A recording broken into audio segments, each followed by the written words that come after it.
Let's go ahead and kick off our special agenda meeting, September 15, 2020. To do that, we'll move right into a roll call.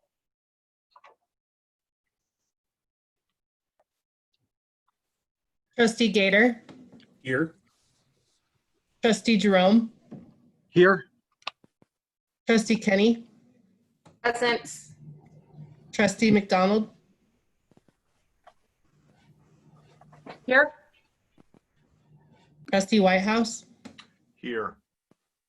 Mayor Pro Tem Knutson. Here. Mayor Hammond. Here. Okay, we'll go to our items under B. B1 is a wastewater treatment plant master plan presentation by Jacobs.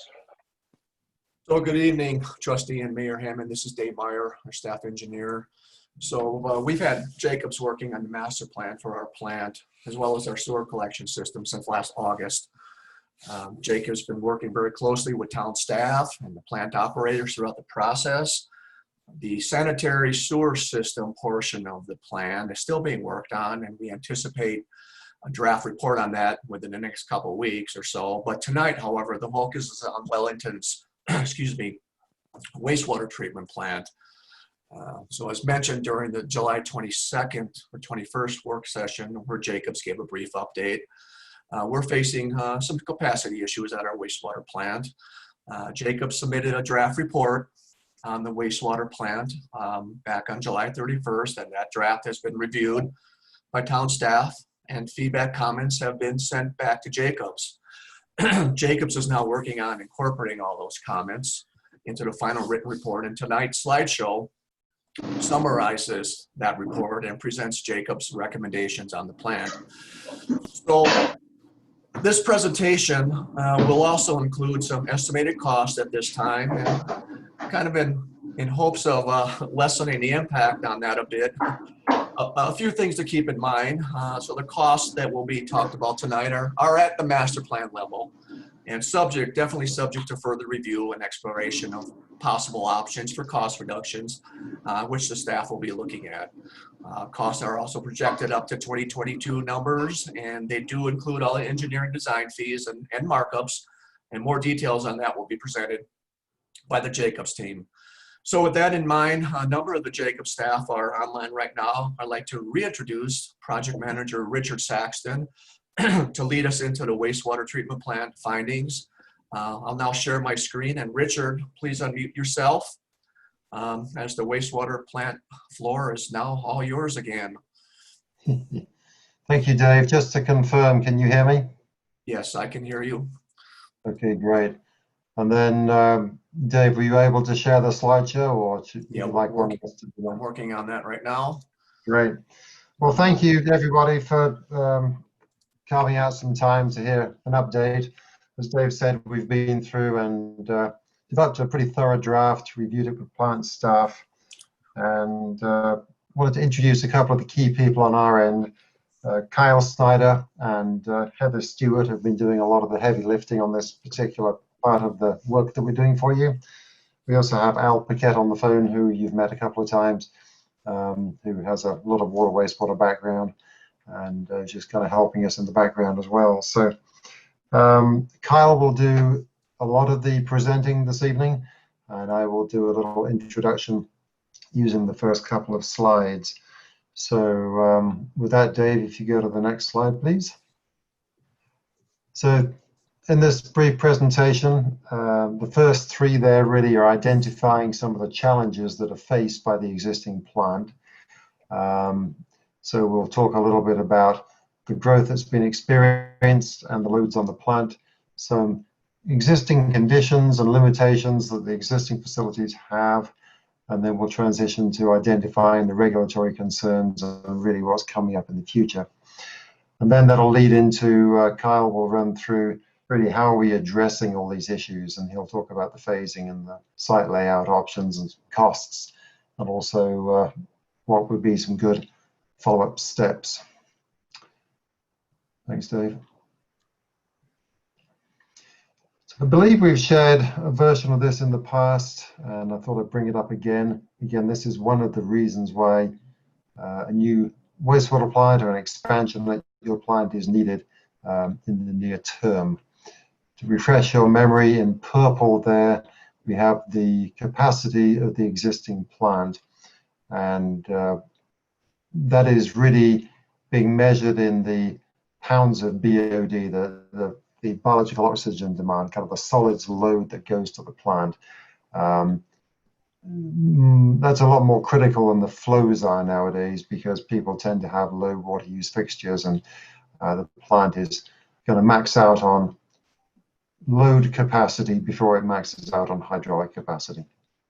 Anyhow, so the very jagged line that's underneath those purple lines there, that represents the sort of a 30-day or the monthly average loading for the previous 30 days in a solids loading perspective. The biological oxygen demand represents the load that the plant has got to treat.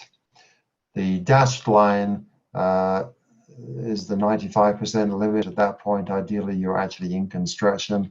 The dotted line there that Dave's pointing out is when you should really be in design of a new facility. The solid line is the capacity.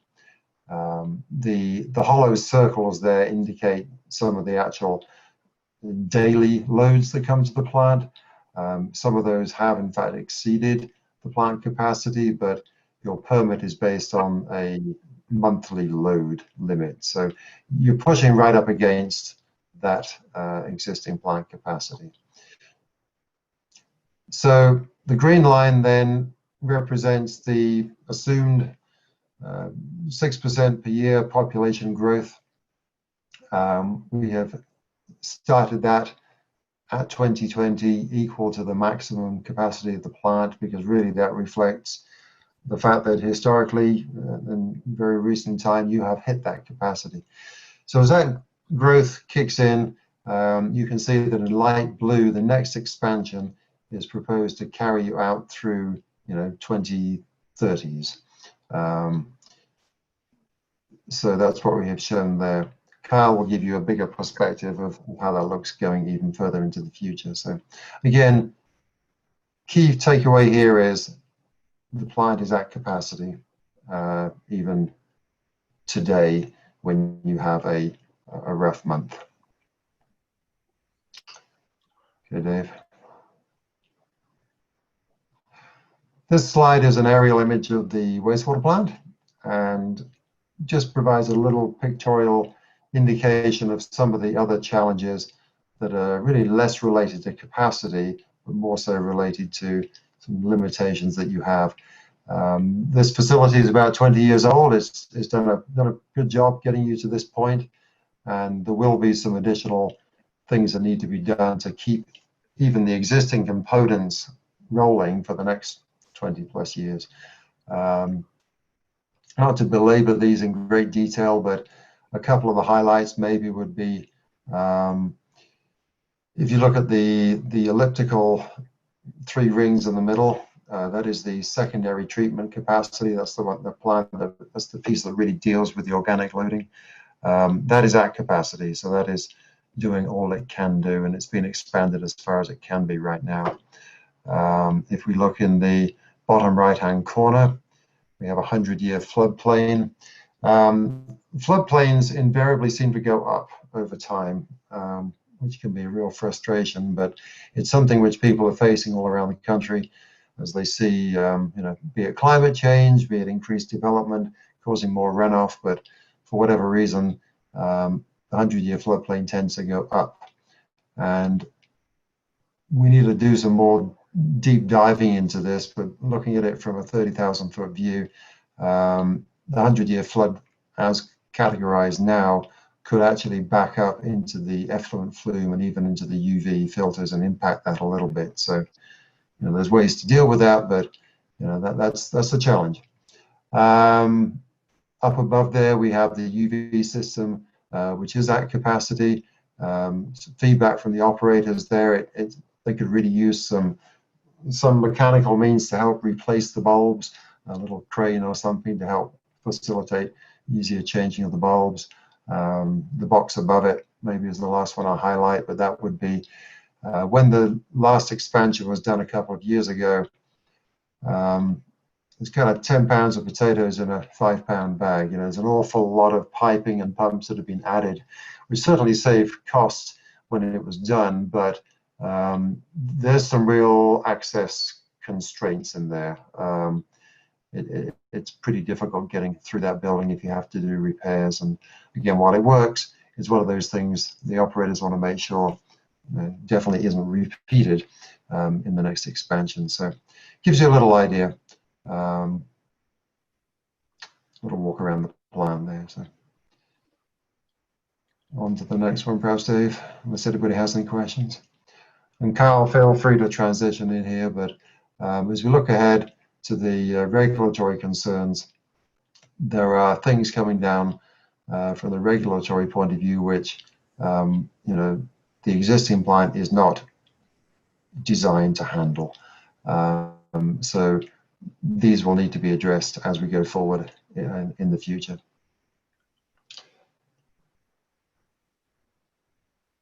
Maybe the next slide. So Kyle, I think if I let you take over here, you can run through how we have addressed these in the master plan level and what we think is next. Sure. Thanks, Richard. Are you able to hear my audio all right, Dave? And everyone? Yeah, we got you, Kyle. Okay, great. Well, this slide highlights some of the steps that we went through as part of the master plan. So just a little deeper dive into the methodology here.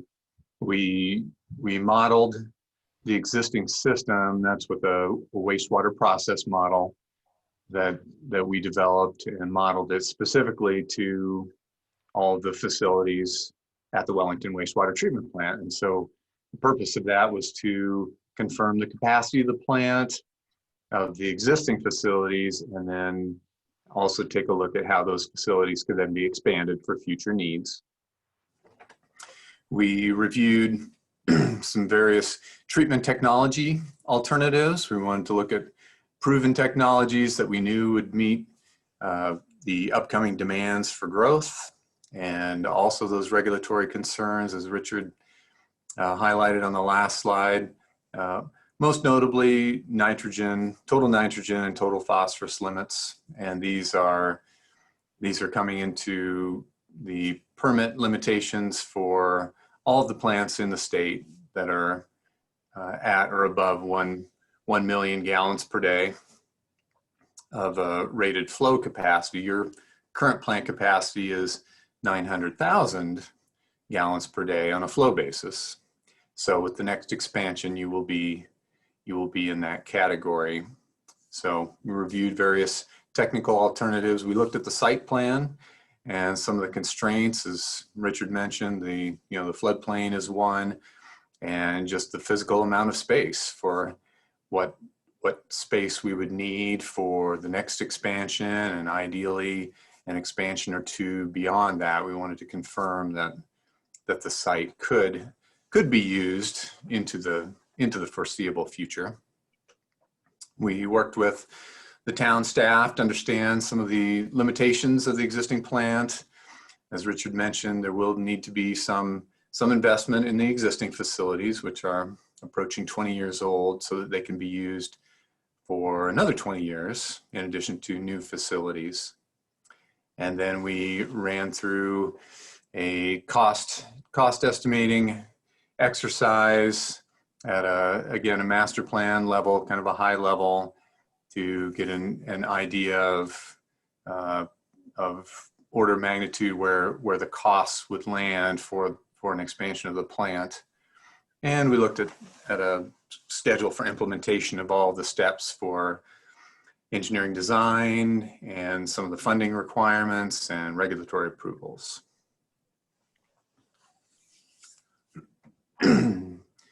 So here's a little bit of an expanded timeline compared to the graph that we just looked at. So population is on the left, and the BOD load capacity of the plant is on the right, with time going down at the bottom on the x-axis there. So it's of course cut off a bit. The original plant was started up in 2003.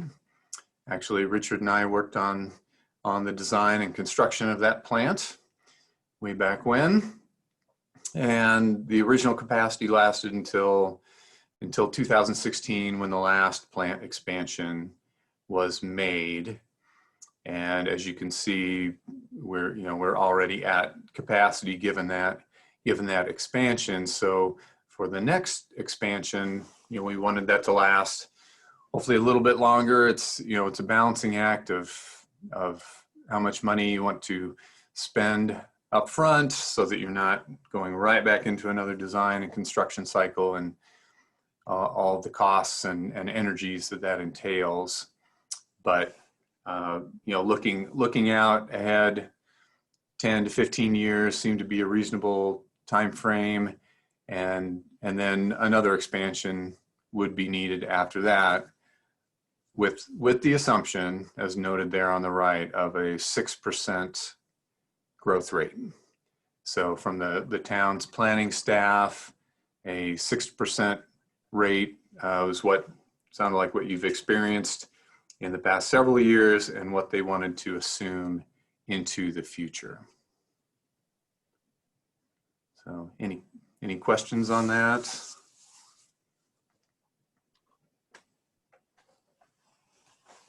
All right.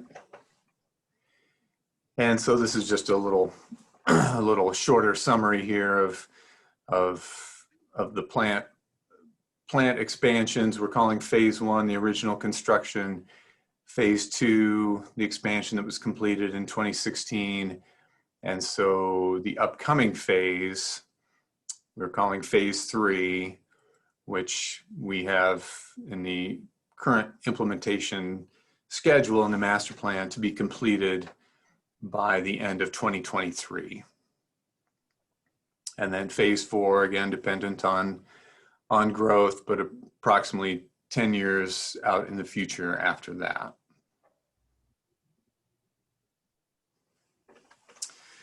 So here's an expanded view of the site plan for the plant. And so this shows basically the entire property that the town owns at the wastewater treatment plant site.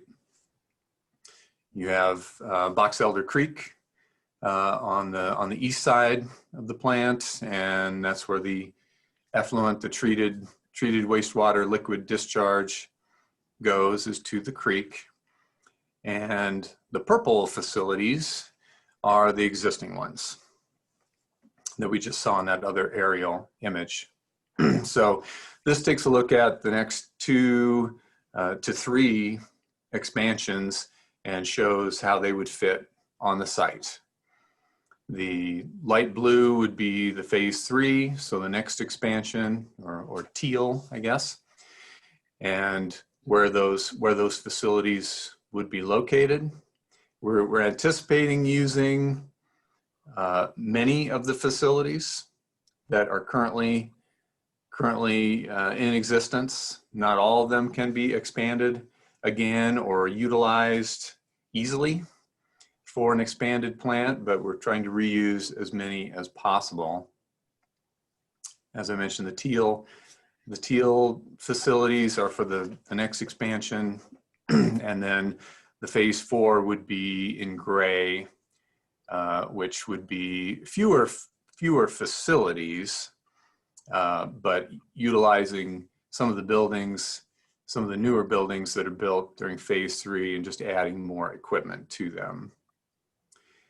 If at some point, 20, 25 years or more down the road, it's decided that the current plant facilities, which by then would be 40, 45, 50 years old, are beyond their useful life, there is still room on the plant site for, it's in the red there, the light red or pink, that additional capacity could be added to replace those current facilities as well. So the take home here is that the existing site is big enough to go 2 to even 3 expansions out in the future. And just the large square over there, or rectangles on the left, those are for the sludge drying beds. And the current drying beds that space will be needed for the next expansion. So the sludge drying beds will have to move further to the west, and will have to grow larger as the plant solids load increases.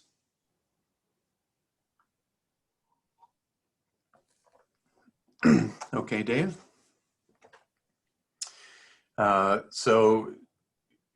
This is a summary of costs from our cost estimate by facility.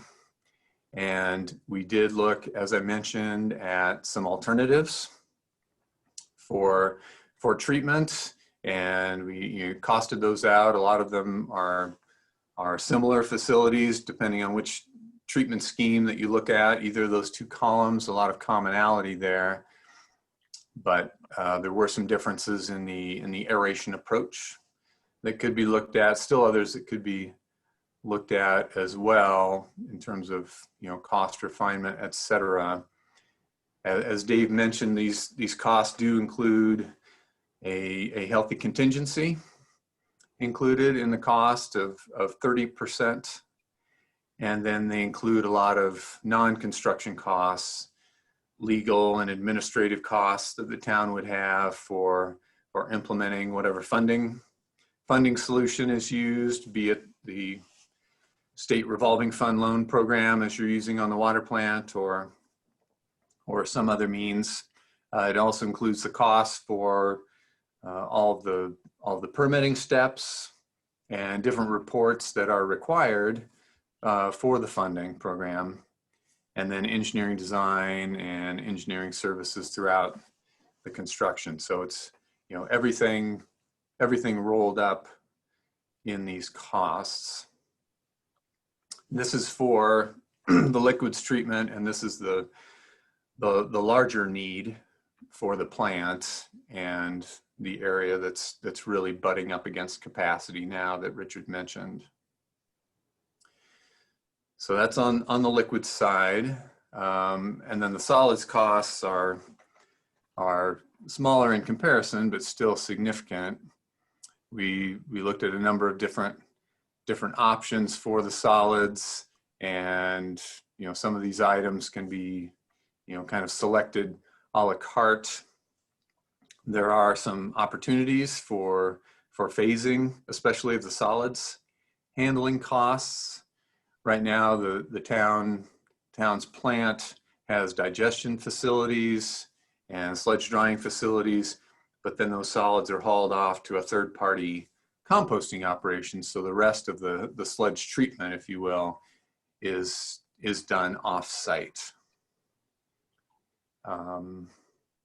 Again, the same assumptions with the costs here. And by selecting the green column is the recommended column, which is an expansion of the current digestion process.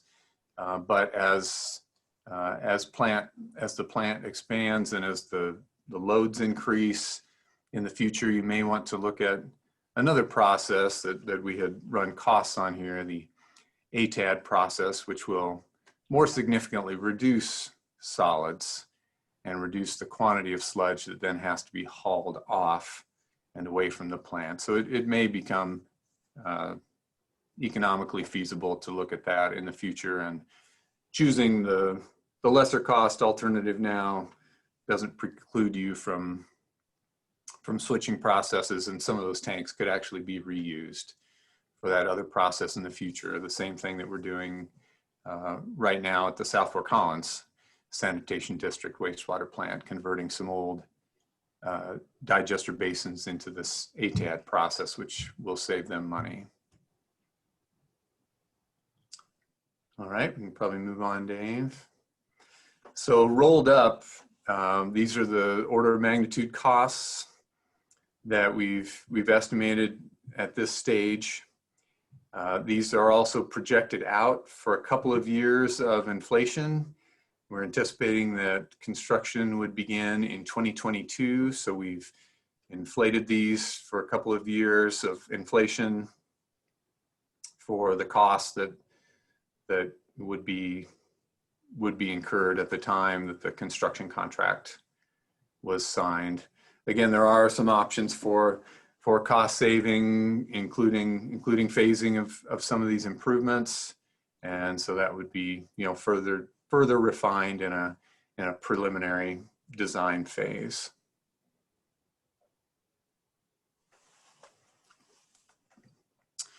So some of the next steps that need to be taken once the master plan is finalized, we've highlighted here.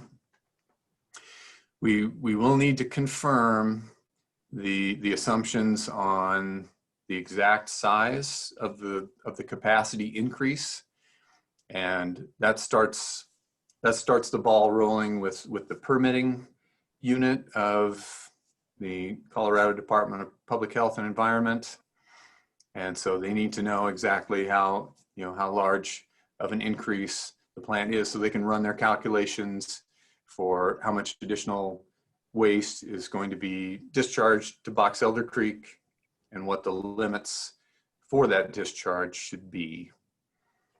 Then there will be some initial funding steps, including a sit-down meeting with CDPHE, with the SRF funding folks for the state revolving fund, and understanding their process. There are a lot of, as you know, going through the water treatment plant expansion process, there are a number of steps and requirements for getting that low interest loan.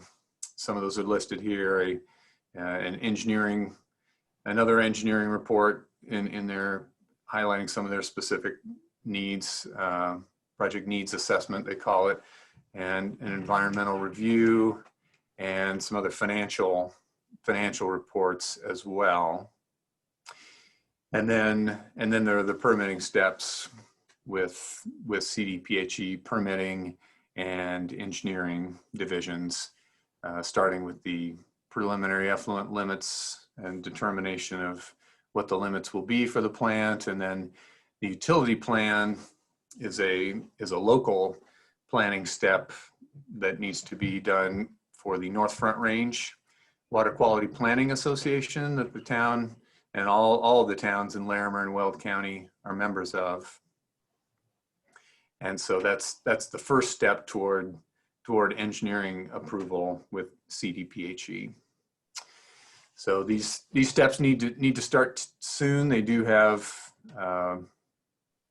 some rather long lead times on the permitting and the funding end, and they build one on top of another. So need to get the initial steps out of the way to be able to move on to the next steps after that.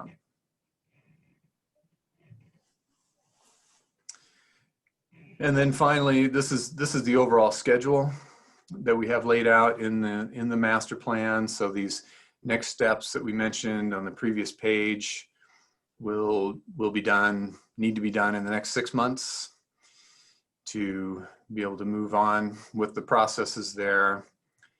Engineering design can double track some of those permitting and funding requirements. And so engineering design will need to start in December, and that will run approximately a year. Once the design is complete and the design documents are complete, then we will be ready for final project financing and regulatory approvals based on those final documents. And then once the approvals are reached and the funding is dispersed, then construction could begin, which we're anticipating in May of 2022, with a 20-month construction period ending at the end of 2023. And I believe that is the final slide here for our master plan summary for the wastewater treatment plant portion. So if there are any questions or discussion, we can take those questions now. Sure, Mr. Snyder, Mayor Hammond here, just a couple quick ones, real quick. Sounds to me like, this process needs to get going forward, like you have detailed here on your steps, in order to keep up with where we're at on our capacity and our growth. But you mentioned in your numbers that you were carrying a 30% contingency. Did I hear that right? Yes. Okay, Yep. that's a big number there, and it's nice to know that. I'm sure, assuming that's where the inflation is absorbed into that contingency as well, right? At a planning level like this, master planning level, our recommendation is to have a 30% contingency. This will include, some unknowns that aren't known at this point, and a lot of design detailing that of course will come later. We've got concepts and general layouts now, but that will help with those costs that are still to be tweaked and Yeah, worked sure. out. Okay. That's what I wanted to just confirm that. Board members, any questions for our presentators tonight from Jacobs? Yeah, this is Trustee Jerome. First question I have is the proposed capacity of this new water treatment facility, does it match the max capacity of our new water treatment plant that's gearing up to start going? Do they match up as far as capacity? So when we get this brand new water treatment facility built, will the wastewater treatment facility be able to take that maximum amount of treated water and take care of it in the backside? Kyle, if you like, I can talk to that one. It's a good question. And basically, yes, the water plant is approximately doubling in capacity. And the next phase of the wastewater plant is to approximately double that in capacity. Given that people's water use varies quite a bit, right? And as time goes on, sometimes people use less water. That could change things, but in the big picture, yes, they are similar. Okay. Yeah, I just, in my mind, it doesn't make any sense to build a water treatment facility that can push X amount of gallons per day and then have a wastewater treatment plant that can barely keep up. So I would just as soon overbuild than underbuild a little bit. So, but thank you for answering my question. I appreciate it. A very, very good point. Yep. Anyone else? This is Trustee Whitehouse. So in the original, I'm not sure what the component is, the oval that in the center of the existing plant. You said that's pretty much at capacity.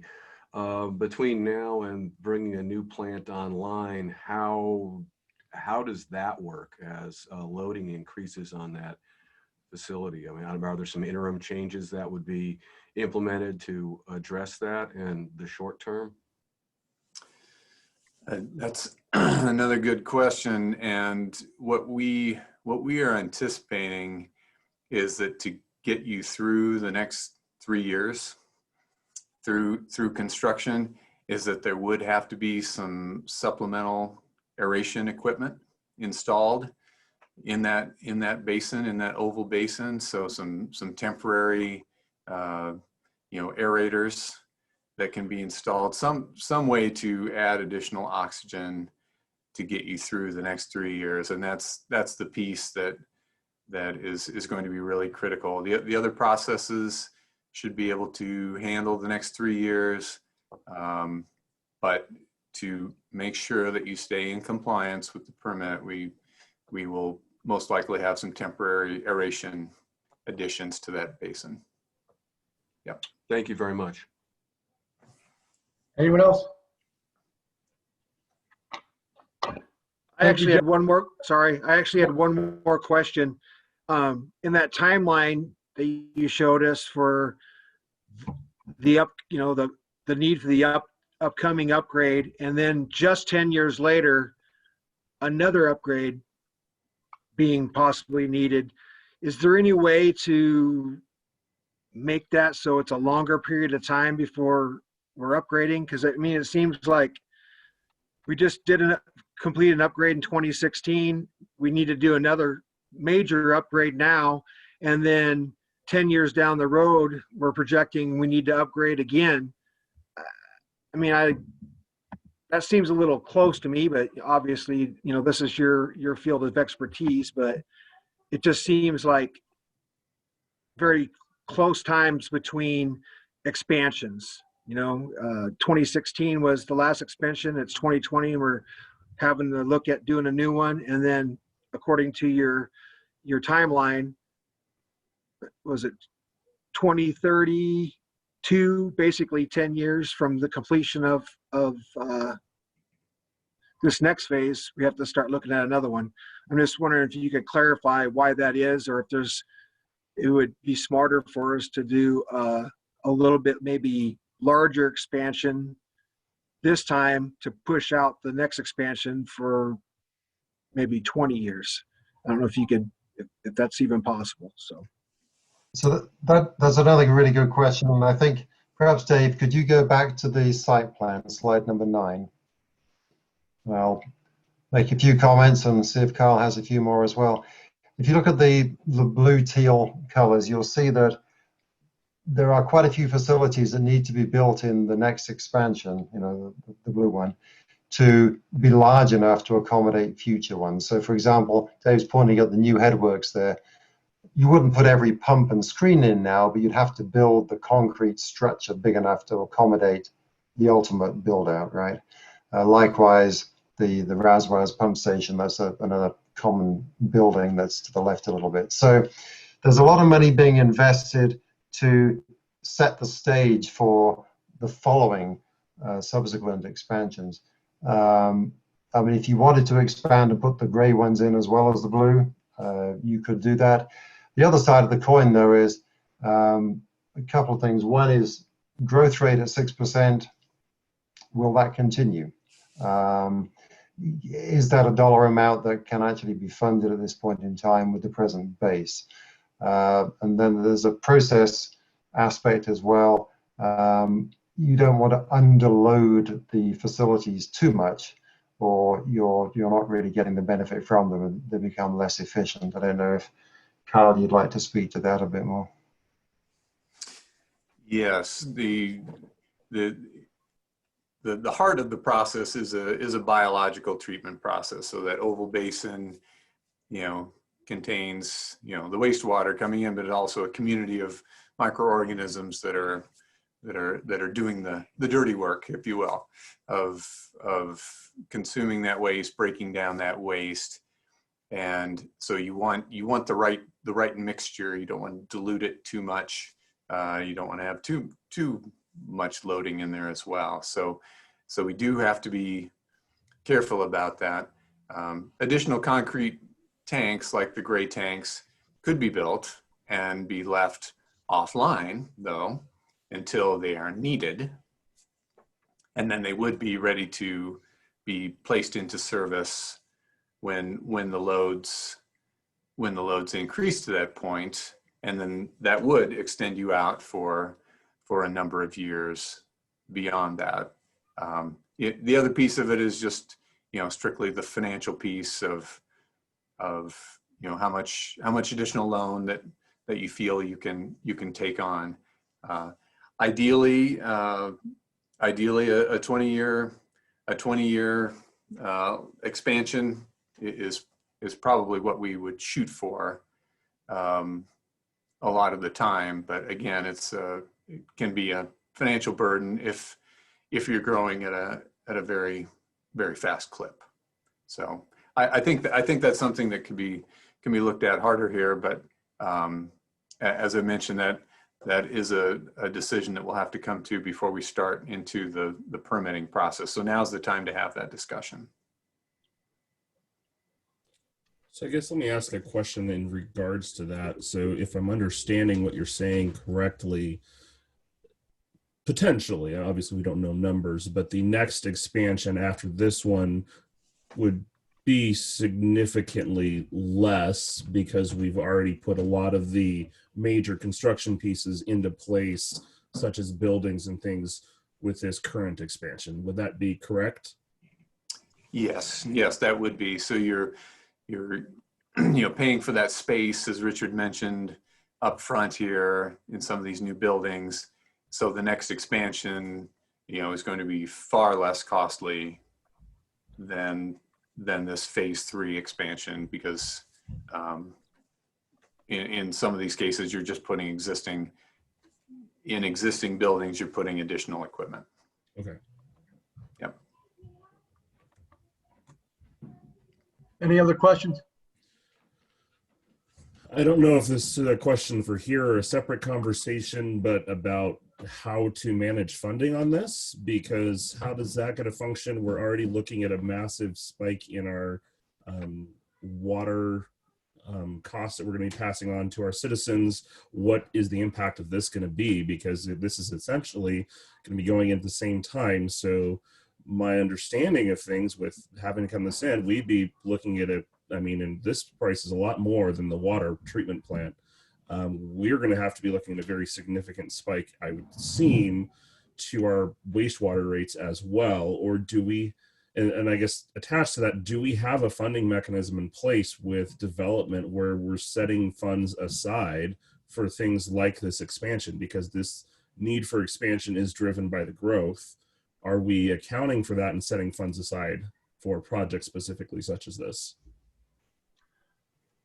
Kelly, got a quick answer on any of that? Well, I would say that's a great question for our new finance director, Ms. Tippett, and Mr. Sexton, as they're diving into our 5-year capital improvement plan that we're underway with right now. So you'll get more information on that, and at least give Judy a couple more weeks to have a deep dive into the budget. I can jump in if they want it, because we've been looking at it as of recently. Okay. Basically, if you run it at a 20-year fixed note on that at the roughly 41 million, you're looking at roughly about $55 increase per user right out the gate. So that would be, if you can stretch it out to more of a 30-year loan, you're looking more around $44. So those would be the minimum cost you would have to throw in to make it to justify that loan of roughly 2.1 million. That would be the cost split amongst our 4,000 users. And could you tell me roughly, Mr. Sexton, what the average wastewater bill is right now? I don't need exact numbers. It's for the most part, you're looking at roughly is one of our the average one that we charge for any new user that comes on. That's the average for anyone. So it's roughly 22. It could be a little bit lower, somewhat higher, but roughly $22. So basically, they'd see a $22 wastewater bill would jump to $70 to $80. Is that correct? That's about right. Okay. John, just Trustee Gator, just to clarify on that though, it's not just a sewer bill. Remember that these are all wrapped up into one bill. The water rates that we're talking about raising and the wastewater rate are both reflected on the exact same bill. In fact, I was just looking at my bills coming into this meeting because I have some questions. Typically, my sewer bill is more expensive than my water side of it. Just last month, $36 for my water, $46 for my sewer. So as we're contemplating all this, and this is probably something we can talk about later too, is, there might be a necessity for us to separate out these bills to make it more palatable to residents. Because as it sits now, if we raise the water rates to what we're talking to and then double the sewer rates, you just quadrupled your bill almost. So, but we can talk about that later. But I just wanted to, because I've just been looking at that. So when you ask that question, that's what I've been paying about average a month is 40. Well, it is average because they take the first 3 months of usage and then divide that out amongst the entire year. So that's a static rate, I believe. Correct, Tyler? Correct. Okay. So, and then I guess the separate question is, do we even have the ability? So I know obviously for purchase of raw water, we have like the tap fees that are paid. Do we have any ability to collect something for wastewater? Because obviously we know that we're going to have to do another expansion in 10 years and another one following that. Do we have the ability to put some sort of a mechanism in place that sets funds aside specifically for this, so we're not every time having to go and take out, another, because I mean, we're still going to be paying off this, $30 million loan when we have to go and take out another loan in 10 years for the next expansion, and then we'll still be paying on both. So do we have a way to proactively start collecting some of those funds from development?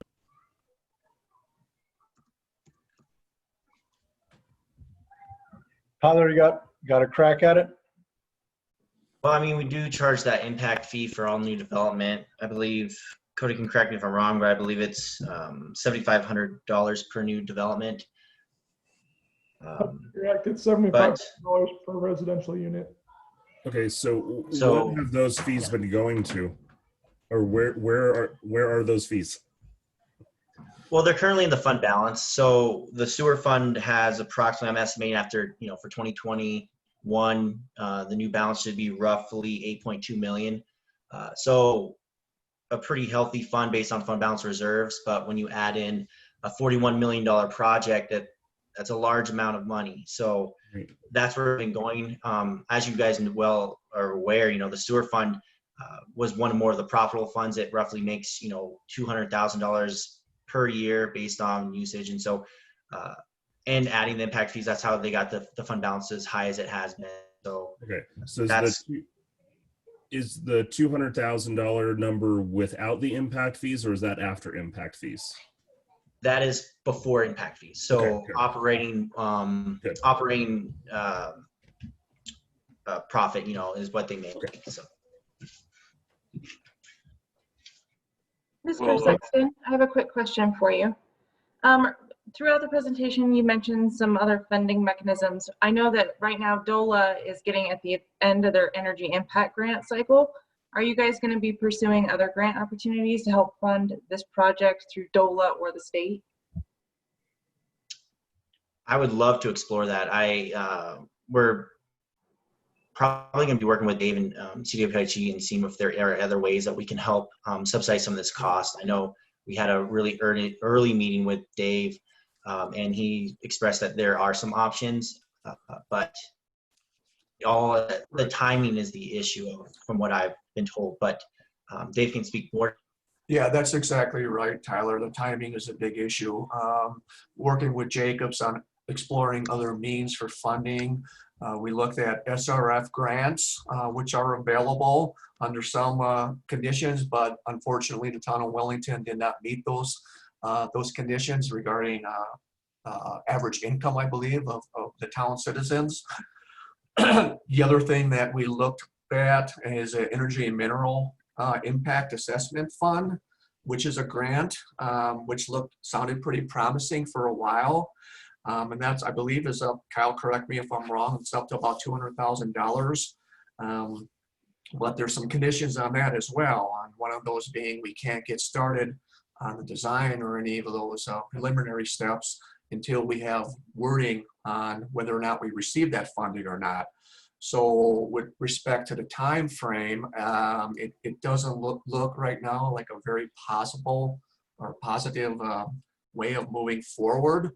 Right now, I believe the SRF loan is looking as a viable funding option, but that has some conditions on it as well. The preliminary steps that Kyle talked about, the permitting things that need to be taken care of.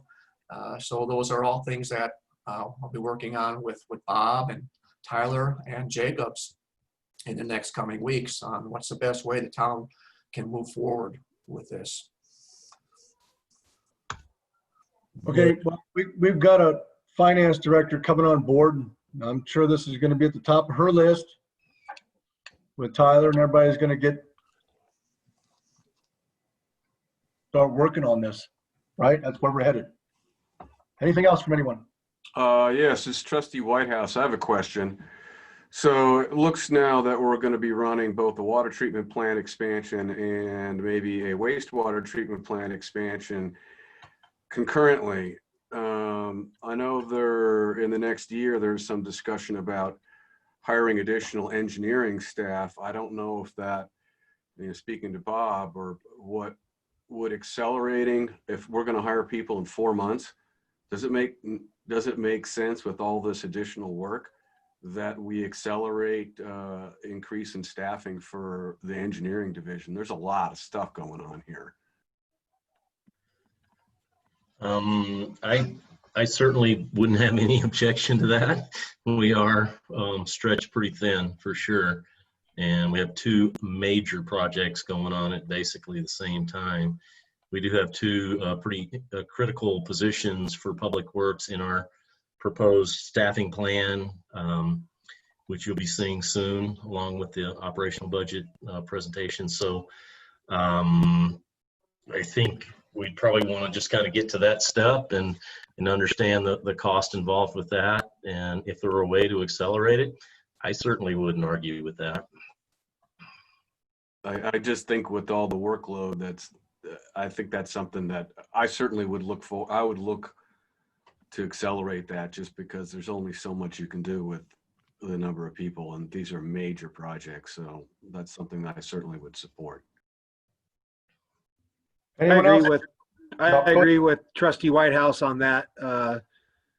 You know, I do know that you guys are going to be short-staffed here real quickly, so if we need to get something moving, get it to us so we can take a look at it, look in the current budget, see where we can get money, and let's just go ahead and get going, because this stuff is way too vital for it to sit idle, because you have other things that are obviously, this is very important, but sometimes, we have demands that are on you right now that take away from the long-term look. So yeah, I'm with Trustee Whitehouse. If you're needing staff, get the information to us and bring it to the board and plead your case. And, if we're in agreement, you'll get it. If not, then we'll have to look at a different thing. But I typically think this board is very proactive when it comes to wanting to make sure that the services that the town provides are up to snuff and are fully staffed to make it,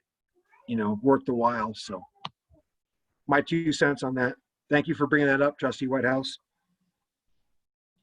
Board members, anyone else? Just had one other question. Is there any way to get CDPHE to give us some more flexibility on the time frame so that we can explore some of these other funding options? I think Kyle would be best to answer that one. There we go. Get myself unmuted there. The regulatory piece of it, in terms of the future limits, CDPHE can provide some flexibility for, in terms of an implementation schedule. The challenge is the growth component. Mm-hmm. And being able to handle that additional waste while meeting the current permit limits that you have. And for that, CDPHE is not going to have flexibility. But if there's a way that we can phase in, some of the needs for, say, the nutrient removal of nitrogen and phosphorus, then there is an opportunity there to at least, push off those costs. So it's worth exploring on the areas that they can have flexibility on. Okay, yeah, if we could just, and again, I don't know how significantly other funding options are going to avail ourselves. My thing is, the last thing that I want to see right now is to see us be, dropping another huge rate increase on our citizens, on the top of a huge rate increase. I just, especially right now, like in a normal year maybe, but this year especially is just not good timing on that. So if we can find some way that we can incrementally start with a portion that deals with the current permit issues, that we can buy ourselves another even 6 months to have to be raising those rates, I would like to see that explored. so that we can maybe make it a more gradual process, and it's something that we can communicate to the citizens. I mean, I feel like we've worked hard to do that with the water, but again, that was a fairly, even with, I think, what we've had since April of this year to where we're at in September, even with those 6 months, it still feels very rushed. So I'd really prefer to make sure that we're letting people know, we're engaging with them, that they're aware this is coming, but we also try to push that out as much as we can. I agree with everything that John is saying. So thank you for explaining that. Thank you for the presentation. That's very great. I appreciate it. Anyone else? Okay. Jacobs, thank you very much for the presentations. Very good. Looking forward to it. Looking forward to the finance director getting on board with Tyler to go work on some of these issues, because we need that help. And we'll go dive into all those things that our good trustees brought up tonight, because those were great comments, and I appreciate them very much. All right, that being said, we're going to move. Item B2, we got a utility rate review. Is that you, Tyler? Yes, I will be presenting this as well. Okay. All right.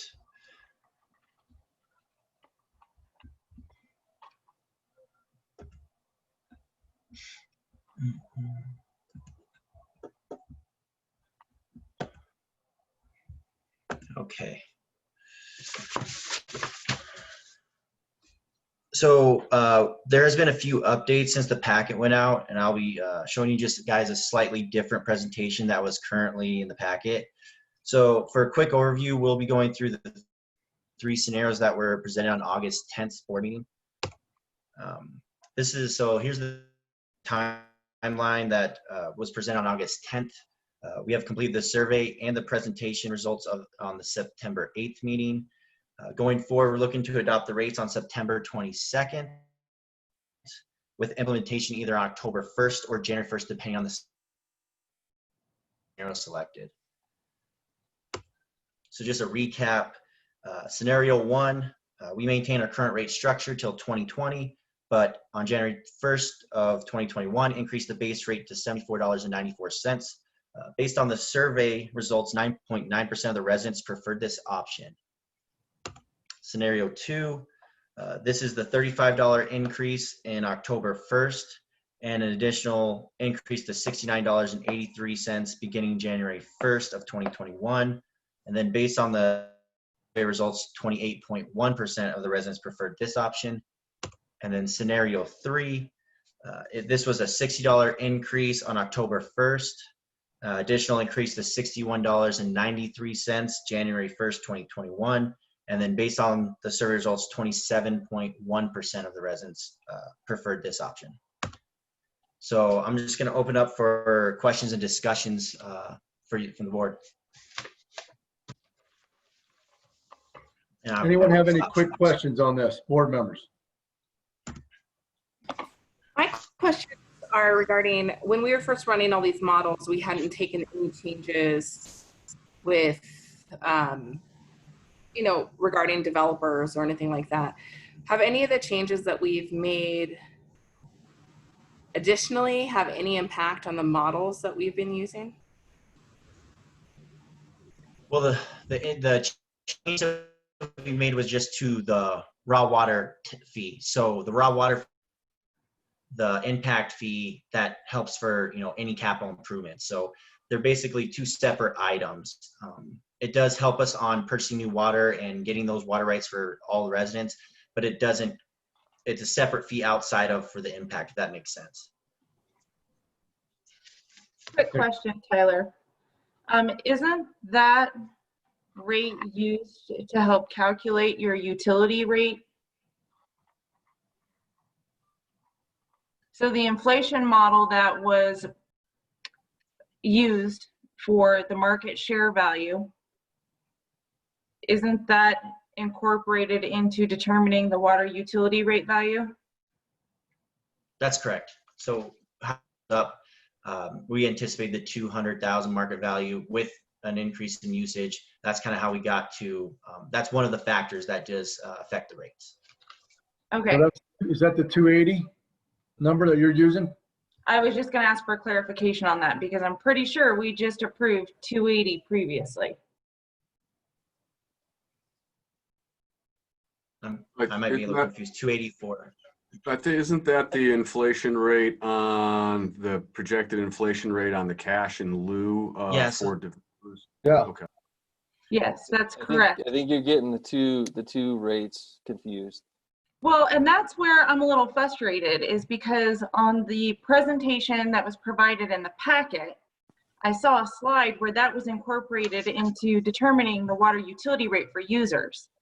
And then tonight, you're telling me that you have a changed presentation. So please run through those changes that are different on this presentation in comparison to the one that was in the packet. If I could step in, my apologies. We had staff on vacation last week, and so we dropped in a previous PowerPoint presentation as just historical knowledge. So that was not up-to-date information. It was just additional information for the packet. So apologies for the misinformation there. Thank you, Ms. Helling. So I just wanted to be sure that I was clear on my understanding that when we're talking about the market rate that we're using for determining these utility rates, that it's not that inflated rate that was recently improved. This is a different current market rate. Is that correct? That is correct. So we evaluate the North Poudre share market value comparison to, because that is one of the, so when we get charged water, how it gets determined is a bunch of factors, but one of the big one is the market value of North Poudre shares. That one is calculated into this usage because that's how they bill us. That other one is strictly for going out and buying those shares in perpetuity. So they're two different rates. That's more for buying like North Poudre stock. This one's actually buying the water to use. All right, you're using actual numbers. Correct. All right. I'm sorry for the confusion. All right. Anyone else? I got a question for you. Yes. Scenario 2, and I'm just talking cash flow. By 2025 has a negative balance of 215,178. Scenario 3 has a positive balance, I believe, of 4.8 million in 2025. Why are we not closing the gap there? Picking a happy medium. Let me pull up that slide real quick, sorry.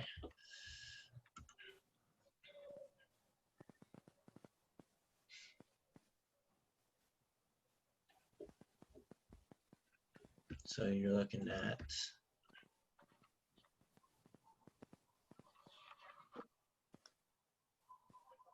so you're looking, can you repeat that? Sorry, one more time. I'm sorry about that. Okay, all right.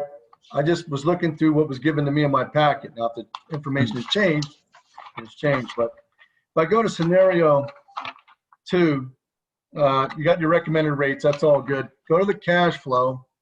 2025, I got an ending fund balance of negative 215,178. I go to scenario 3 with that adjustment rates in there. I got a positive cash flow at the end of 2025 by 4.8 million.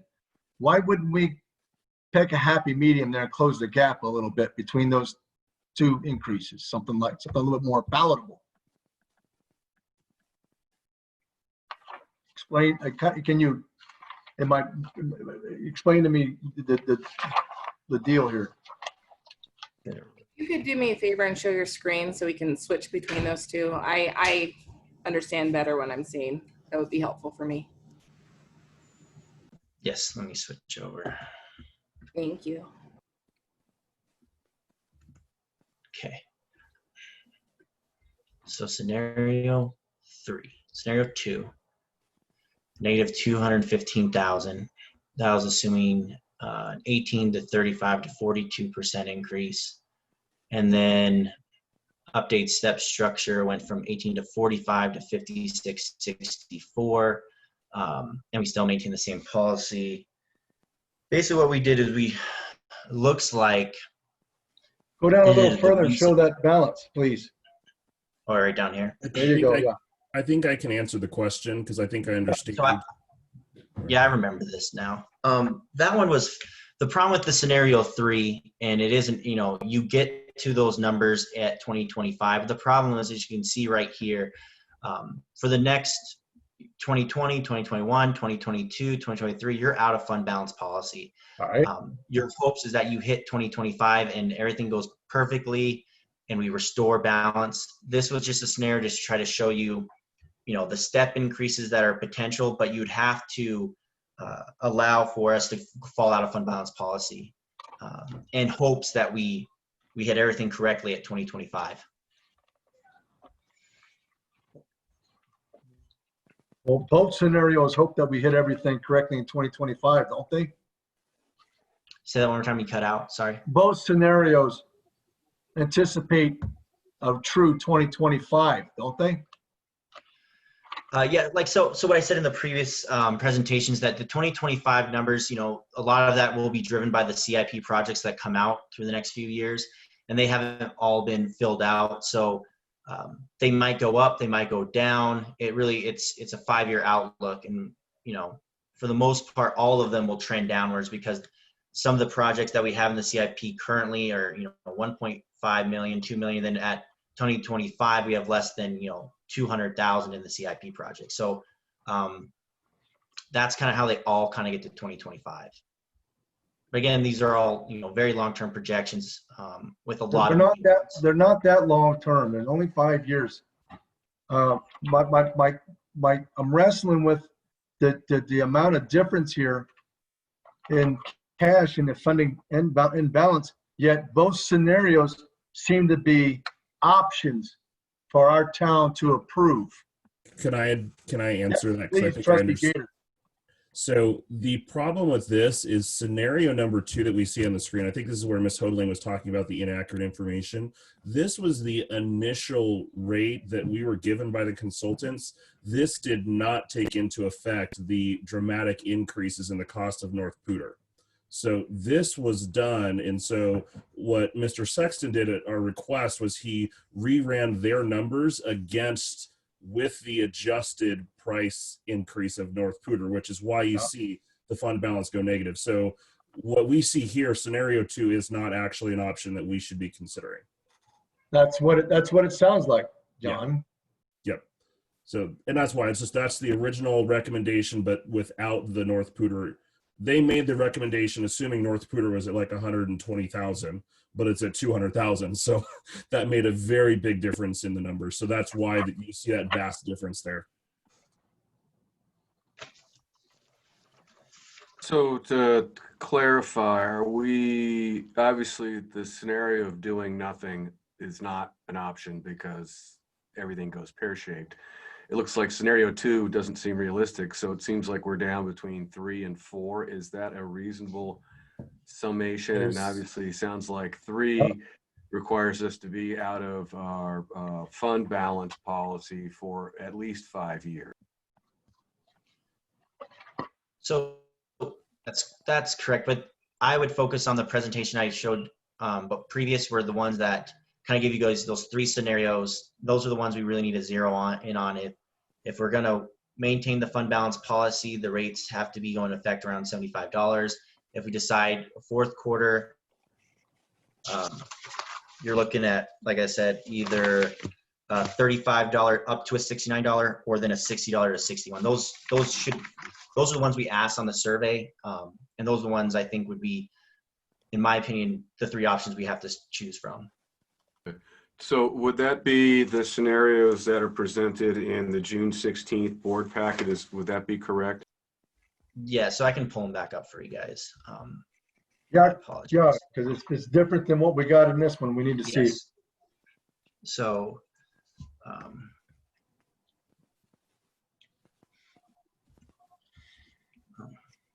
share window closed. So it's this one. So these are the ones we've been talking about for the last few months. So it's the scenario 1 is, like I said, we maintain the same the same rates at 1886, and then January 1 we do a $74.94, and as you can see on the graph, we'll maintain the fund balance policy throughout all 5 years. We'll make just a little bit of surplus, and continue our fund reserves. And then scenario 2, it's a $35 increase in October 1st, followed by a $69.83 in January. And again, that'll do the same. All 3 of these scenarios will maintain fund balance policy and have enough surplus to fund keep the fund going. And then the scenario 3 would be the $60 in October 1st, and then the $61.93. So those are the ones when the board asked me to go back to find an implementation in October. Those are the ones I came back with, and that's the recommendations we sent out with the survey. All right, good. We got number 4 or no? No, 4, just 1, 2, or 3. In the questionnaire, they just put thoughts. Okay. All right. So I'm sorry to take us down a rabbit hole. What I was looking at in my packet here tonight is not what we're really talking about. Is that right? Yeah, it was one of the old, it was probably one of the second ones that we presented when we were still rolling over ideas of when and how we could implement them. Just kind of, giving the full of what. I didn't mean to take us, I just was looking at my information. And okay, enough said. Anyone else got questions on this? I don't have a question for the scenarios, but I do have a question that pertains to the bills, which will be in direct correlation to how much everybody pays per month. So I'm looking at my current water bill. It's telling me at a total usage of 3. What exactly is 3? Is that 3,000 gallons? Is that 300 gallons? What is that unit of measure equate out to be? I believe it to be 3,000 gallons. So if you have a 3, use 3,000. Okay, so I used 3,000 gallons this month or last month. All these scenarios are based off of 7,000 gallons. I'm using less than half of what the base rate is. How is that going to work?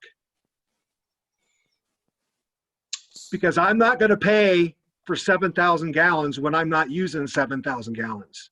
And I don't think anybody else in this town wants to pay for water that they're not using. I think that's just purpose of illustrating like an average, not because people would be actually paying for 7,000. But that's the base rate. No. 7,000 for $75 is the base rate. That's what we're talking about, right? No, John. You pay a base rate of right now $18.86. Right. And then for the first 15 for your 3,000 gallons, you're paying another $3.65 per 1,000 gallons. That's where you come up with your total. Okay, so base rate is no gallons, right? Correct. Okay. And so now you'd go up to, like in this case, your base rate would go up to 60. So it'd go from 1886 to 60. And your usage rate would go from 365 per 1,000 to 456 per 1,000. And then 2022 would be 570 per 1,000. 2023 would be 599 per 1,000. Okay. So I guess I was even confused on the base rates. And so my assumption, like everybody else I've seen talk about, is their water bills are going to be several $100s when that's not necessarily the case. My water bill is not going to probably, it'll remain under, well, my total bill will be over $100 because we have the sewer fee, the TOW storm drainage fee, and the Box Elder Water Authority storm drainage on our bills. But my water fee was $29.81, and then my sewer fee was $33.64. But I guess I'm going back to our water bill is not easy to decipher. And I'll tell you, first thing, I went back, this last bill was the first bill I went back and looked in all my history that I actually got. It says meter read status, water base rate charge with a dollar amount, and then below it said my water usage charge with a dollar amount. But I'm still, I don't think there's enough information on this water bill to satisfy. It doesn't satisfy me, and I probably should have looked at this a long time ago, but everything comes electronic. My bill's been static for the past 2 years, so it didn't freak me out too much. But as I was preparing for tonight's meeting, I'm like, I need to go and actually look at my water bill just to kind of put it into perspective for myself, what my water bill is going to change to. And so, that's something we also, as we make these changes, we really need to make these water bills more user-friendly and a lot easier to decipher. And I think that the more information we put on here, as far as water usage, the actual gallons used and that type of information, people can make sound water conservation choices based off their water bill and can track that on a monthly basis to understand how they can help themselves reduce their water bill by just reducing their water usage.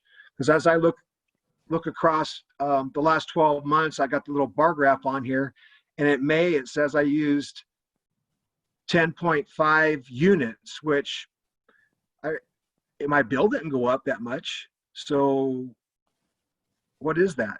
Do you understand what I'm saying?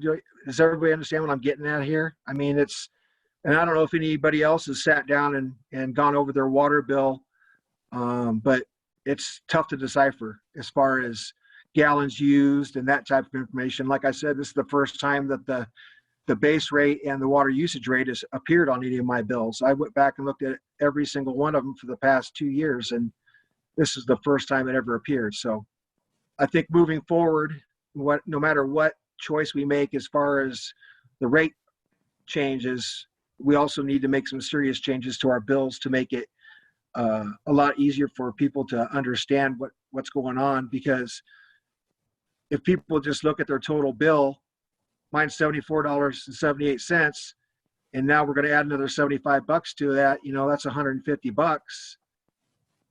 In my mind, if I didn't look at what I was really paying, that'd be doubling my bill, when in actuality, there's other things on this bill other than just the water usage. So I'm done rambling. Sorry. Trustee Durham, I think that's something that we can certainly look into. We have a new communications person, Mihaela, who just started with us. And so we'll take a look at what other communities are doing, because you're right, there is a lot of jargon on there. It is confusing, and I think we can do a better job communicating that in the future. And really what I've been concentrating in my mind, just so everybody's kind of understanding my thought process, is I'm really just looking at the delta between existing base rate and new base rate. I know there's other small fee changes as well, but that difference, 18 to 60, 18 to 75, that difference is the significance that I've been holding on it. So, because regardless of your bill and how much water you use, you're at minimum going to be seeing that difference in jump for all users. So that's how I've been considering it. Tyler, can you go back to your presentation scenario 1 for me, please? Absolutely.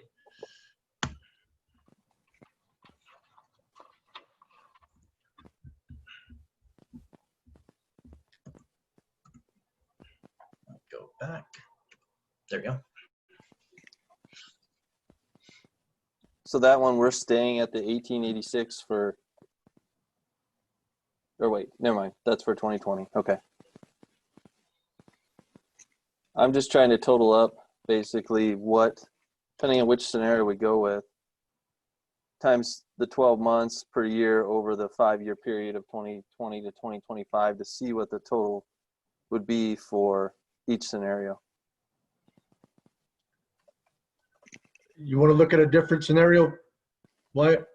No, I'm just pulling the numbers off of this one because I don't have the data for it in the packet. Well, so if what I did was I took scenario 1, which is the 1886 for 12 months, the 74.94 for 12 months, all of those together, to add them up, and you get, basically you're going to pay over the next 5 years in base rate fees $32,041, or sorry, $3,241.80. Scenario 2, if you want to flip to that one, Tyler. Mm-hmm. If you add all those up, same scenario, you pay $3,618.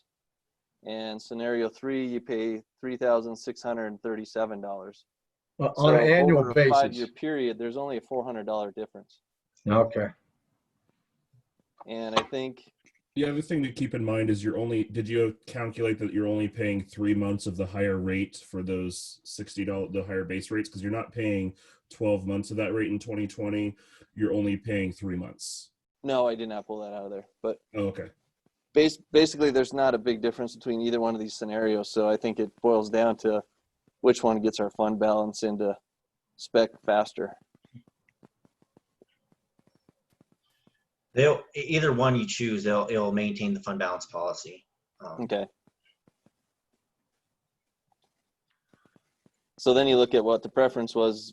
Basically, you're looking at either scenario 2 or 3. Yeah, scenario 2 had 28.1, scenario 3 had 27.1. So very similar in results. So I know staff preferred the scenario 3, Tyler. Was there a specific thing that drove that staff preference for scenario 3 versus scenario 2? We basically just assumed that, doing a large increase at 60 to 61 would be less effective of any of the citizens. It would be less dramatic. And then, it gets them up to a solid base rate. And so when 2021 rolls around, it's not as a severe jump because, from 35 to 69, it's 100% increases instead of just kind of ripping the Band-Aid off, getting to the 218% increase, and then reevaluating at that point. That's what I felt would be, the easiest. Yeah, one comment I would have is I'm looking at the survey, and of course, we have the percentages of people who liked scenario 2, scenario 3, and the percentage of people who weren't sure was almost 35%. So there's a pretty good number, missing who didn't necessarily choose a preference. I do appreciate Trustee Knutson kind of digging at the numbers and kind of going, well, at the end, it all kind of ends up the same thing, which I thought was interesting. Yeah, actually, the difference between scenario 2 and 3 is only $20. Wow. Over the 5-year period. Okay. Yeah, 5-year period average though is, total is, maybe not the narrative that I would want to swallow if I'm unemployed right now. I'd be like, oh, it doesn't matter how much you're paying because it'll be the same amount over 5 years. Well, I don't have a job right now. So that is that's not what I would relate to if I was in a difficult situation, which a lot of people are, and people are stressed out more than ever right now. So that's not something that would put me at ease personally. Well, I do have a comment, and I don't know if this is really entered into this. We've talked about obviously needing to increase our rates to cover our costs.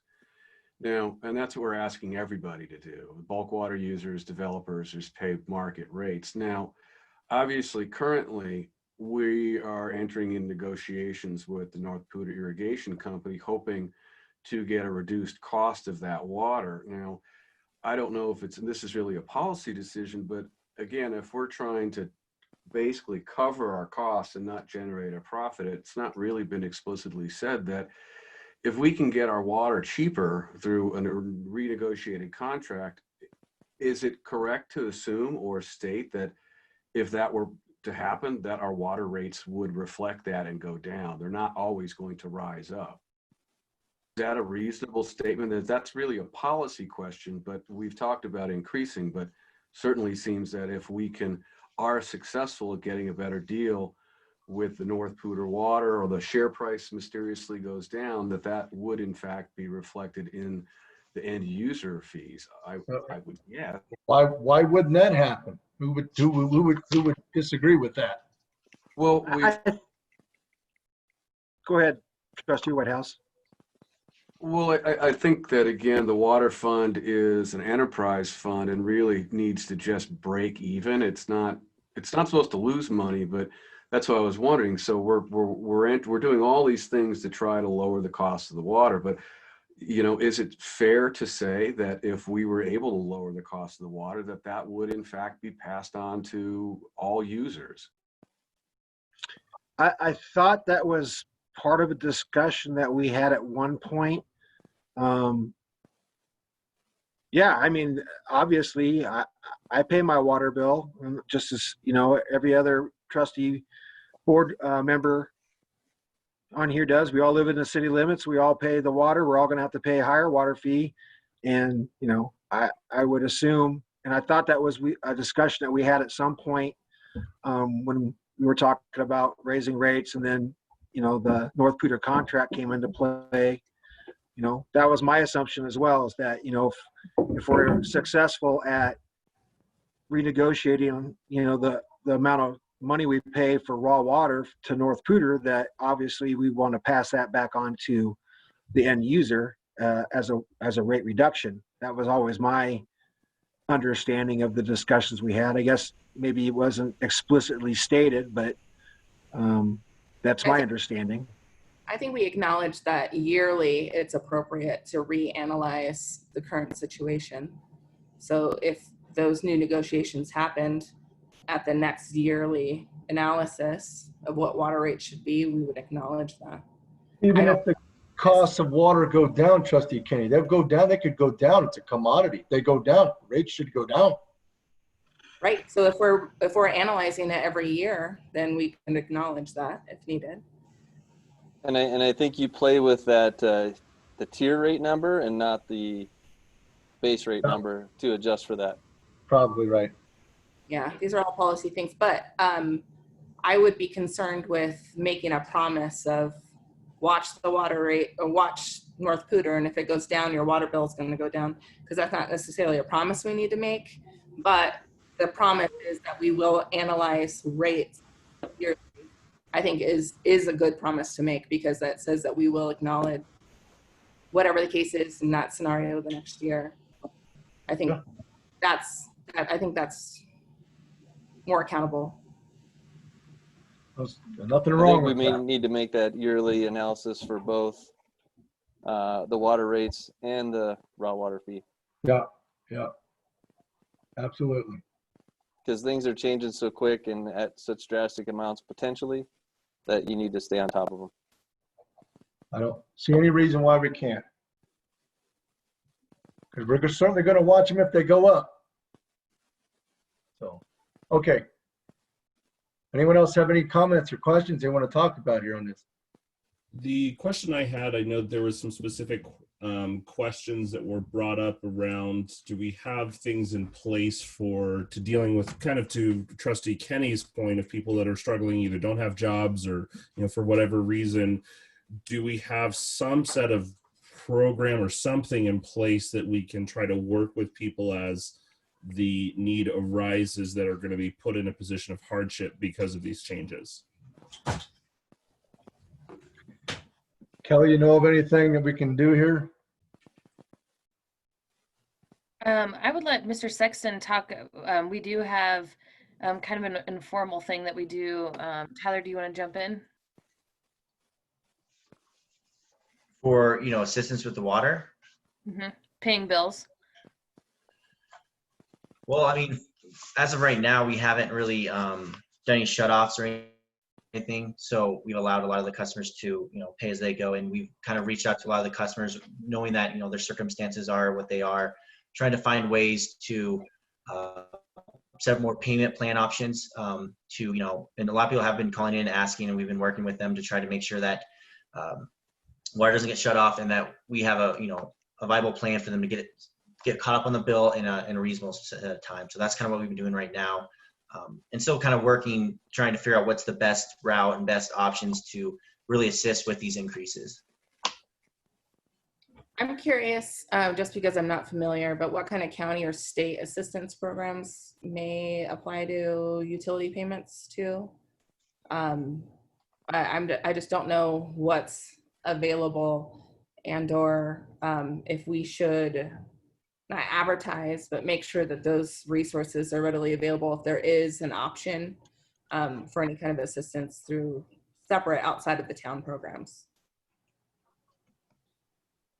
I'm not really well aware of anything as of right now. I know for the, you know, the CARES funding, that stuff is not allowed for any assistance from what I've read on the site. So.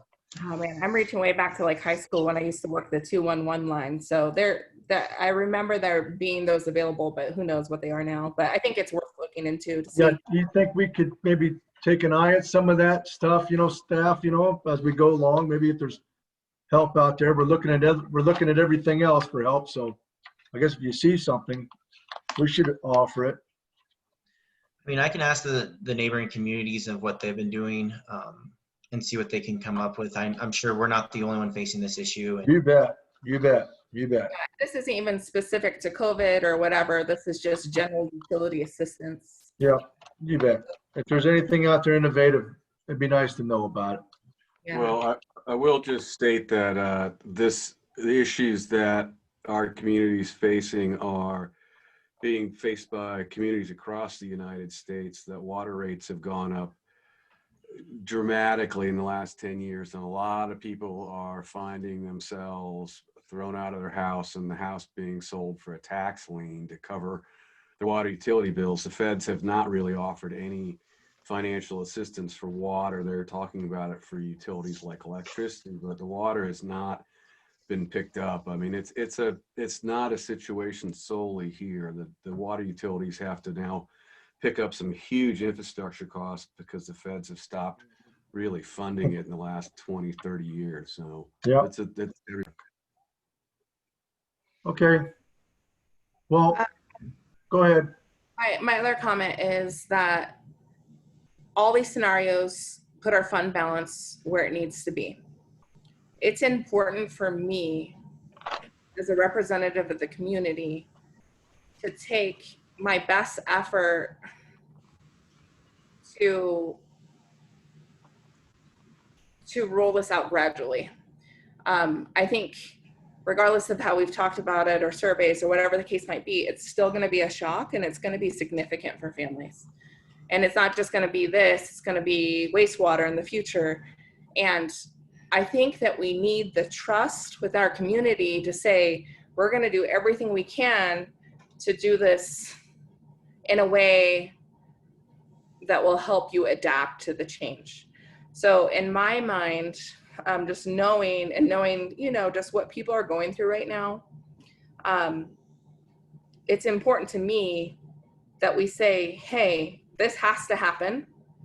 This is what's going on and this is why.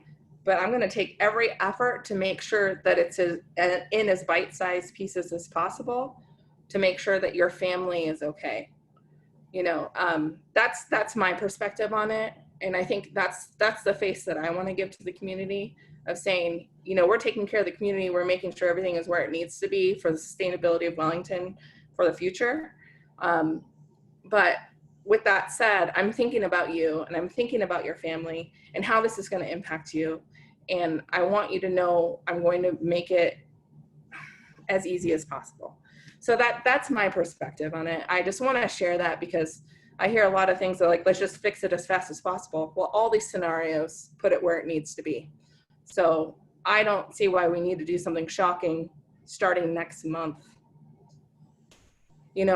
So that's just my 2 cents. Mayor Hammond, I have some quick information I'd like to share with the board. All right, let's hear it. According to the Colorado Division of Housing, the current foreclosure filings that includes tax lien sales and foreclosure auctions. In the entire state, there's currently only 1,671. Typically, over the last 5 years, that's been in the 5,000 to 7,000 range. So in 2020, for this current year, they analyze this information on a quarterly basis.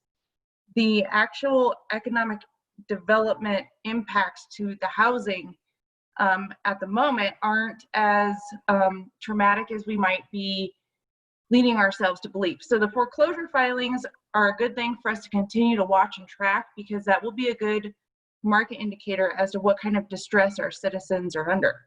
So right now, the current historic filing number that we're seeing is the lowest that it's been in 20 years. Oh, I know it's a buyer's market in Colorado, no doubt about it. I got a lot of realtor friends, but Trustee Kenny's saying, she wants to soften the blow as much as possible. I agree, but we're working with 3 scenarios here. Right. My personal preference is I'm leaning towards scenario 2. There's a couple of things behind that. One, I feel it does address kind of the similar concerns that I've heard that Trustee Kinney shared, is it does give people a little bit of a chance to absorb that. Unfortunately, we are seeing 2 fairly significant rate increases back to back, but at the same time, it does keep us from going downward, which we do see in scenario 1. Even if it's only a few months, it actually does make a fairly significant difference. And with scenario 1, they're still hit with a incredibly significant price hike all at once. And then also when we did the feedback we did get from the residents, those that chose to give us feedback did seem to favor scenario 2, definitely over scenario 1, but also slightly over scenario 3. So it does make it a little more gradual. It is still a pretty big shift, but I would be leaning towards that because it allows people to say, okay, and also especially with those that are behind on water bills, if all of a sudden we're seeing a huge jump from, you know, zero, no change to massive change, that's going to be a pretty big impact on those who are already trying to get caught up. Hey, Tyler, scenario 2. I need to ask this question again, just to refresh my memory, because why the major reduction in 2023? Like I said, one of the 3 things that drives this, all the scenarios, is the capital improvement plan or projects. And so for 2020, 2021, and 2022, we have significant projects kicking off.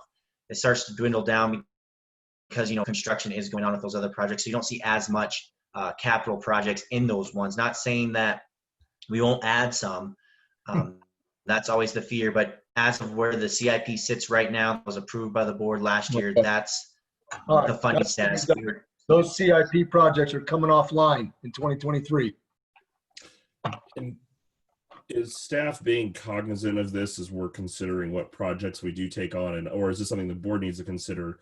But to keep in mind with the things we're already dealing with, we need to be very cognizant of, you know, what projects do we take on in light of the fact that we're already seeing very significant increases because of the water plant. We're going to be bringing the new CIP to you guys relatively soon. And so with the new, with all this data and everything that we've built to get to this point, you'll be able to see in, you know, real time how much, you know, what projects go in and how much that will affect the rates. And so that's kind of what us staff has been trying to kind of produce out coming this next year, is you guys can see the full picture of what these projects will do to residents and or impact fees and or, you know, give us a few options to look at. So yes, me and, you know, the new finance director, Judy, are looking very, very closely at all those aspects, as well as, you know, Bob and everyone else on staff. Fantastic. Thank you. Anyone else? Okay. I think we hammered it out pretty good.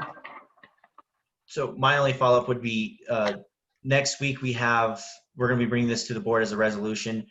Do you guys have any recommendations as to what, you know, guidance that I can have to present to you guys in order to get it, you know, a successful pass on that resolution? Is it scenario 2, 3, 1, or if you guys want to wait, I just need a little guidance. I think scenario 1's right out. I think I've heard that from a lot of people. That's not a consideration. I think based on what I'm hearing tonight, that you may want to have prepared scenario 2 and scenario 3 as resolutions for adoption. Okay. I don't know if anybody is quite ready at that point, but that would be my recommendation. I would lean towards scenario 2. Would be my preference. I'm okay with scenario 3, but my preference would be 2. I would concur with Trustee Gator. This is Trustee Whitehouse. I think Trustee Kinney's suggestion of having both resolutions available may be a prudent option. Okay, I'll do so. If you got anything, other feedback during this next time, trustees, please get it to them, you know, if you think of anything. Okay.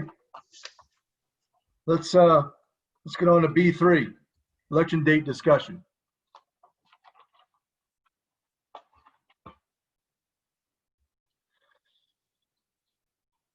Is that going to be Brad tonight? It can be me. We need to set and we wanted to give you guys an overview relative to the election date. As you know, there were some issues related to making the general election. At that point, as set forth in the memo to the board, there is an ability to set that election beginning December 7th and going, I think it was till January 18th. They're based on the parameters of the statute. The suggestion for a couple of reasons, I think, is probably that we look at the later January to get the resolutions on the first ordinances on the ballot. The rationale for that is multifold, I guess. The first issue is that we talked somewhat to the clerk's office, and well, they are very, very professional. The sense that I got was that they have a data. Mr. March, I'm having a very hard time hearing you. Could you try to maybe get a little closer to the microphone? I can try. Is that any better? Yes. Yes, that is. Okay, I'm sorry. The clerk's office has a data input freeze that apparently goes in at the time of the election. And as a result of that, they would, it sounds like professionally, they would agree they could be ready by December 8th, which would be the election's going to be on a Tuesday. So December 8th would be the first election time possibility. It sounds like that would be somewhat of a burden. And so they prefer to go later. At that point, you're awfully proximate to Christmas and New Year's on the 22nd, 29th, and even the 5th.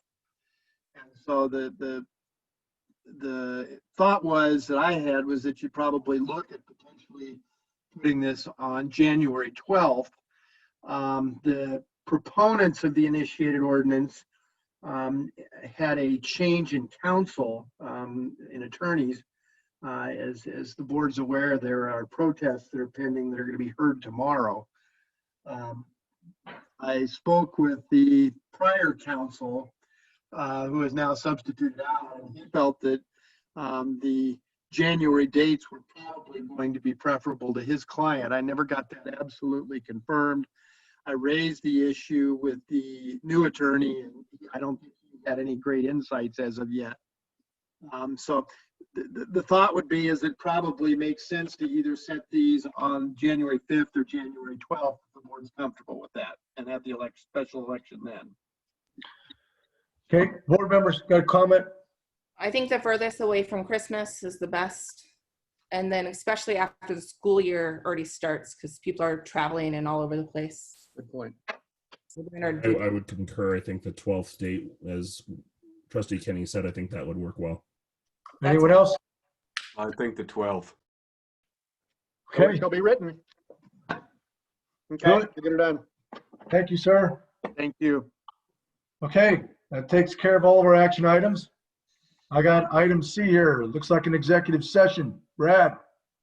We need to go into executive session for the purpose, let me see if I can get here quick. I got waylaid. We would be going into executive session for as set forth in the agenda for the purpose of instructing negotiators. That would be pursuant to the statutory site, which is 246402-4E Roman I, and it would be in particular relation to the Poudre School District Annexation Agreement and Development Agreement. The meeting or the executive session would be recorded, and the minutes would be saved for 90 days, and I believe that's till December 14th. Okay, can I get a motion to go in executive session? So moved. Second. Roll call, please. Trustee Gator, Yes. Trustee Jerome, Yes. Trustee Kenny, Trustee McDonald, Yes. Trustee Whitehouse, Yes. Mayor Pro Tem Knutson, Yes. Mayor Hammond. Yes. Crystal, you're going to be better at this than or explaining how to do it, but I gather there's a way you can just have the board included in the meeting at this point. Yes, I'm going to ask all attendees to exit the meeting at this time so we can enter into the executive session.